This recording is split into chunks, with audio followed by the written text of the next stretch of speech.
Assalamualaikum warahmatullahi wabarakatuh. Saya Ghaffar Thoriq Aziz dengan NPM 06.2019.1.07198.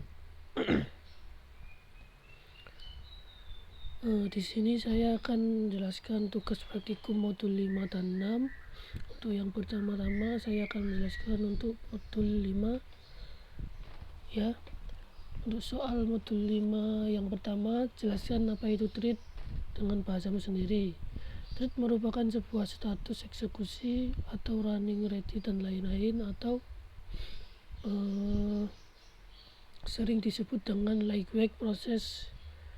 Merupakan unit dasar dari penggunaan CPU yang terdiri dari thread ID, program counter, register set, dan stack. Sebuah thread berbagi kode section, data section, dan sebuah daya sistem operasi dengan thread lain yang dimiliki oleh proses yang sama. Thread merupakan cara dari komputer untuk menjalankan dua atau lebih task dalam waktu bersamaan. Untuk soal yang kedua, jelaskan dan bandingkan model threading. Untuk model yang pertama, kernel level threading. Thread ini dibuat oleh pengguna yang berkorespondensi 1-1 dengan entitas-entitas yang terjadwalkan yang berada di kernel. Ini merupakan implementasi atau penerapan paling sederhana dari threading. Untuk yang pertama, kernel didukung oleh sistem operasi. Yang kedua, pembuatan, penjadwalan, dan manajemen thread dilakukan oleh kernel pada kernel space. Yang ketiga, pengaturan thread dilakukan oleh sistem operasi, sehingga pembuatan dan pengaturan kernel thread lebih lambat dibandingkan user thread. Untuk model yang kedua, user level threading. User level threading merupakan sebuah pemetaan N-1 yang berarti bahwa semua level aplikasi thread ditetapkan ke entitas tunggal yang ada di kernel. Dengan pendekatan ini, switching proses dapat dilakukan dengan sangat cepat.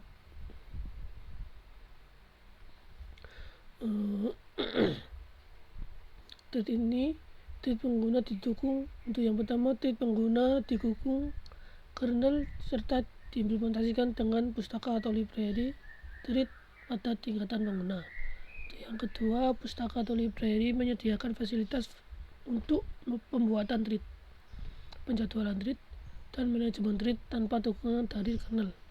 Yang ketiga, semua pembuatan dan penjadwalan thread dilakukan dalam ruang pengguna tanpa ikut campur tangan kernel. Yang keempat, thread pengguna biasanya dapat cepat dibuat dan dikendalikan. Untuk model yang ketiga, yaitu hybrid threading. Hybrid threading yaitu sebuah pemetaan M-N yang berarti beberapa jumlah n-thread aplikasi dipetakan ke beberapa entitas di kernel. Ya, untuk soal yang kedua, jelaskan dan bandingkan model multi-threading. Untuk model yang pertama, model many-to-many. Model many-to-many itu memetakan beberapa thread tingkat pengguna ke sebuah thread tingkatan kernel. Yang kedua, pengaturan thread dilakukan dalam ruang pengguna sehingga efisien. Yang ketiga, hanya satu thread pengguna yang dapat mengakses thread kernel pada satu waktu. Model yang kedua yaitu model one-to-one. Di model one-to-one itu, yang pertama itu memetakan setiap thread tingkatan pengguna ke thread kernel. Yang kedua, model ini menyediakan lebih banyak konsistensi dibandingkan dengan model many-to-one. Untuk model yang ketiga, model many-to-many. Yang pertama, model many-to-many itu mengelompokkan banyak thread pengguna untuk dipetakan ke thread kernel yang jumlahnya lebih sedikit atau sama dengan tingkatan pengguna. Yang kedua, mengizinkan sistem operasi untuk membuat sejumlah thread kernel. Ya, untuk soal yang keempat, buatlah program yang mengimplementasikan threading dengan bahasa Java. Ya, di sini saya sudah membuat programnya. Kemudian saya akan menjelaskan untuk berbarisnya. Ya, di sini di baris 4 ini merupakan objek baru dari thread yang bernama thread ini. Kemudian di baris kelima ini merupakan metode, baris kelima sampai ke ini merupakan metodenya. Kemudian di baris ke-6 ini merupakan deklarasi dari batas sama dengan 10. Kemudian di baris ke 7 sampai ke 14 ini merupakan handling exception, yang dimana try itu digunakan untuk menentukan bagian statement program dimana akan terjadi pengecualian. Kemudian untuk catch itu berfungsi untuk menangani kesalahan atau pengecualian yang terjadi. Dan di baris ke-8 ini merupakan perulangan yang dimana I sama dengan 0 itu merupakan awalnya, kemudian I kurang dari batas, ya, jadi 0 kurang dari batas maka I plus plus akan ditambah terus sampai batas yang telah ditentukan. Dan ini pengujian I dibagi 2, ini itu tandanya itu tidak, berarti sama dengan 0, maka akan menampilkan ini sistem out print I plus spasi. Kemudian di baris ke-11 ini merupakan slip 1000 di mana itu berfungsi untuk delay output. Ya, di sini terdapat di baris 15 ini ada print status. Print status itu berguna untuk memberitahu kita kesalahannya di mana. Ya, ini di baris ke-19 ini merupakan thread start yang berguna untuk memulai thread. Ya, kita langsung lihat saja. Maaf, kita ulangi lagi.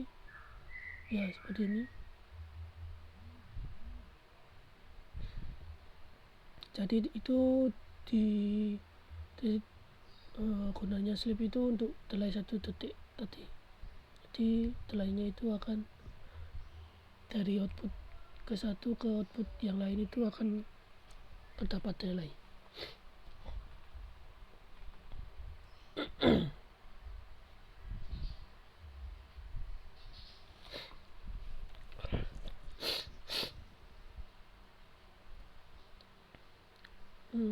Di sini saya akan melanjutkan menjelaskan modul 6.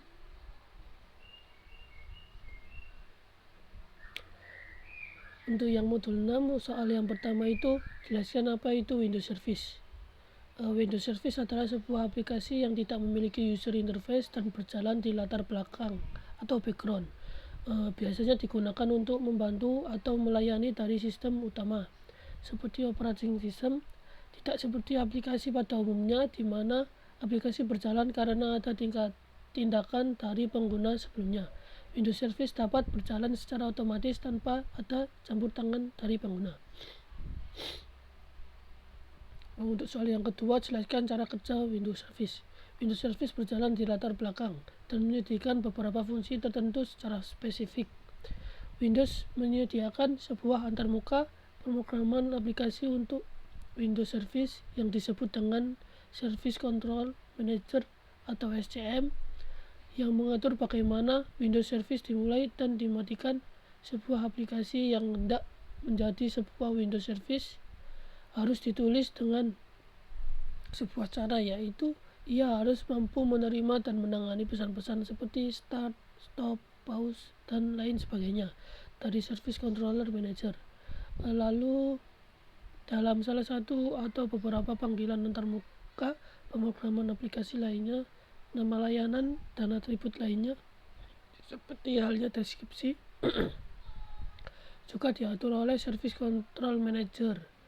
Dalam Windows Vista, para pengguna juga dapat memanipulasi Windows Service dengan menggunakan sebuah antarmuka yang lebih sederhana, yakni dengan menggunakan Microsoft Configuration Editor atau MS-config. Untuk soal yang ketiga, beri contoh aplikasi yang menggunakan Windows Service secara default. Yang pertama DNS Client, yang kedua DHCP Client, yang ketiga Security Account Manager, yang keempat Windows 10 dan lain-lain. Untuk soal yang keempat, buatlah Windows Service sederhana pada aplikasi apapun. Di sini saya akan contohkan pembuatan Windows Service sederhana. Pertama-tama kita tekan Windows R, kemudian ketikkan service MSC. Di sini saya sudah membuatnya, kemudian klik OK.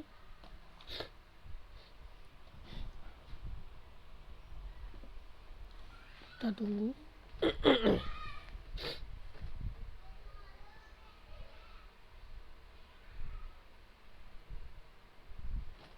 Di sini sudah muncul.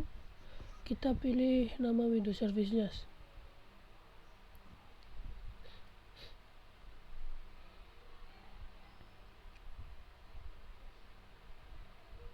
Kita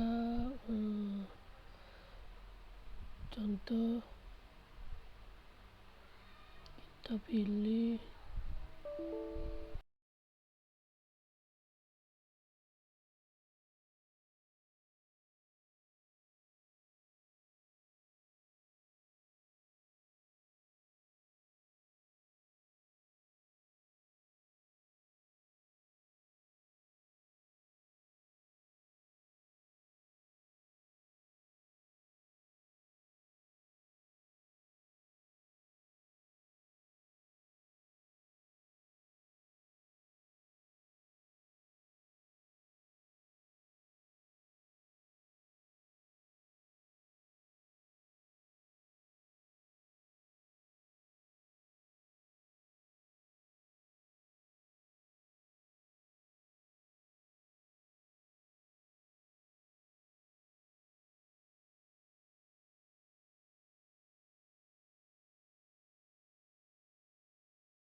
maaf tadi baterai saya habis, jadi saya akan melanjutkan.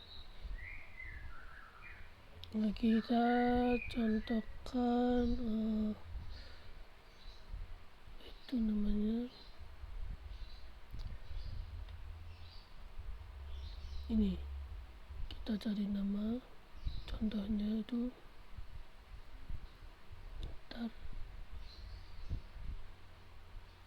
ini Windows 10. Kita pilih, kemudian klik kanan Properties.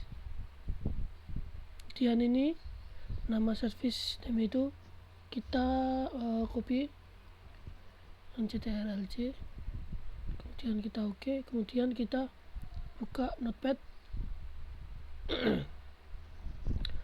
kemudian kita ketikkan net stop, kemudian kita pastekan nama servisnya di sini, kemudian ini net start, dan pastikan juga namanya di situ. Untuk fungsi netstop ini untuk menghentikan Windows Service, dan untuk netstart ini untuk memulai Windows Service. Kemudian kita save.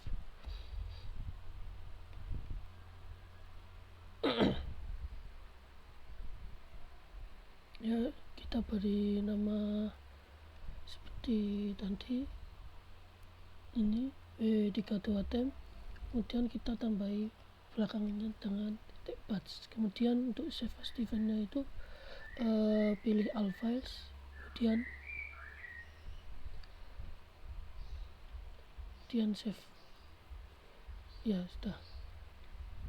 Setelah itu kita akan buka tax CAD MSC dengan menekan Windows R, kemudian ketikkan teks CAD MSC. Di sini saya sudah membuatnya, kemudian klik OK.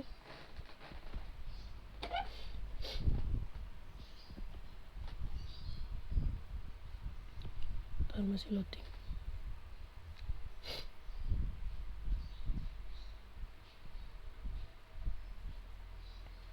Ya, sudah muncul.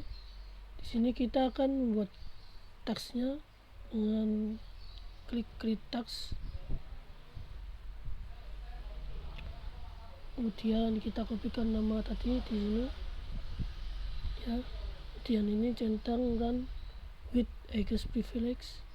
Kemudian kita ke tab triggers. Ya, kemudian kita klik new.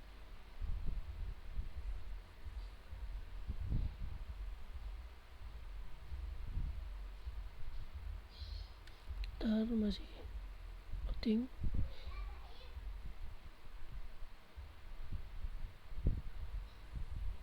Ya, sudah muncul. Di sini di bagian text itu kita ubah menjadi add logon. Dan jika sudah, kita OK. Kemudian kita ke tab action. Kita kemudian klik new. Ini kita browse tadi file yang telah dibuat dengan nama w3 2 4 ini. Kita klik, kita open. Dan jika sudah, kita klik OK. Dan kita jika sudah semua, kita klik OK lagi.